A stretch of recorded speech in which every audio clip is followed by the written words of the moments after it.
রাজ্যে কর্মসংস্থান, বেকার ভাতার লাইনে কারা?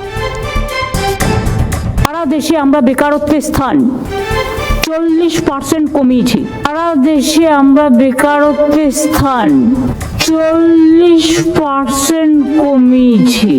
শুনলেন কি বললেন মাননীয়া?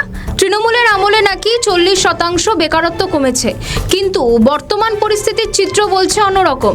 সে কথা বলতেই আজ আমরা কিছুটা পরিসংখ্যান আপনাদের সামনে প্রতিবেদনের মাধ্যমে তুলে ধরলাম। দুয়ারে ভোট, দুয়ারে বেকার ভাতা।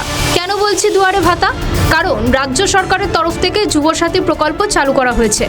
বিরোধীরা বলছে ভোট ব্যাংকের রাজনীতি করছে তৃণমূল। ভোট তো প্রত্যেকবারই হয়, তবে এবারের বাজেটে বাড়তি চমক যুবসাথী। 294টি বিধানসভা কেন্দ্রে বসেছে ফর্ম ফিলআপের ক্যাম্প। ঠিক করছে ভিড়। ভাতার লাইনে দাঁড়িয়ে অনেকেই বলছেন চাকরির কথা, চাইছেন স্থায়ী চাকরি। আবার অনেকেই বলছেন ভাতাই ভালো, চাকরি তো আর বাজারে নেই। মমতা বন্দ্যোপাধ্যায় বলছেন রাজ্যে 40% বেকারত্ব কমেছে। তাহলে এই যুবসাথীর লাইনে কারা দাঁড়িয়ে? প্রশ্ন উঠছে, তাহলে হঠাৎ যুবসাথী দেওয়ার প্রয়োজনই বা হলো কেন? সরকারের তো উচিত ছিল বেকারদের চাকরি দেওয়া, বিভিন্ন ক্ষেত্রে নিয়োগ করতে পারত, তাহলে তো ভাতা দেওয়ার প্রয়োজনই থাকতো না। কিন্তু না, রাজ্য সরকারের সেসব দিকে ধ্যান নেই, টাকা দিলেই হলো। আচ্ছা, প্রশ্নটা নিউজ বর্তমানের পক্ষ থেকে থাকলো, 1,500 টাকায় এখন কি কিছু হয়? 15ই ফেব্রুয়ারি থেকে শুরু হয়েছে যুবসাথীর ফর্ম ফিলআপের কাজ, চলবে 26শে ফেব্রুয়ারি পর্যন্ত। প্রায় 70 লক্ষের কাছাকাছি বেকাররা এই ফর্ম ফিলআপ করছে।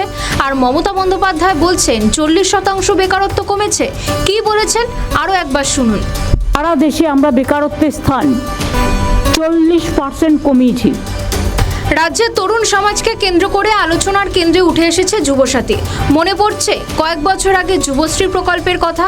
সেবারেও ভোটের প্রাক্কালে বেকারদের কথা মনে করে রাজ্য সরকার এনেছিলেন যুবশ্রী প্রকল্প। আজকের বেকারদের মতনই সময়ের সঙ্গে সঙ্গে সেই যুবশ্রী প্রকল্প হারিয়ে গিয়েছে। রাজনৈতিক বিশ্লেষকরা মনে করছে শাসক দলের মূল টার্গেট জেনজি। রাজ্যে অন্তত কয়েক লক্ষ ভোটার রয়েছে যারা আসন্ন নির্বাচনে নিজের গণতান্ত্রিক অধিকার প্রথম প্রয়োগ করবে। বারংবার ভোটের মুখেই কেন বেকার যুবকদের কথা মনে পড়ে মাননীয়ার? প্রশ্নটা রইল নিউজ বর্তমানের পক্ষ থেকে। আমাদের ভিডিও ভালো লাগলে লাইক ও শেয়ার করুন, কমেন্ট সেকশনে আপনাদের মতামত জানান। আরও ভিডিও পেতে আমাদের চ্যানেলটিকে সাবস্ক্রাইব করুন এবং প্রতি মুহূর্তে খবরের আপডেট পেতে প্রেস করুন বেল আইকন।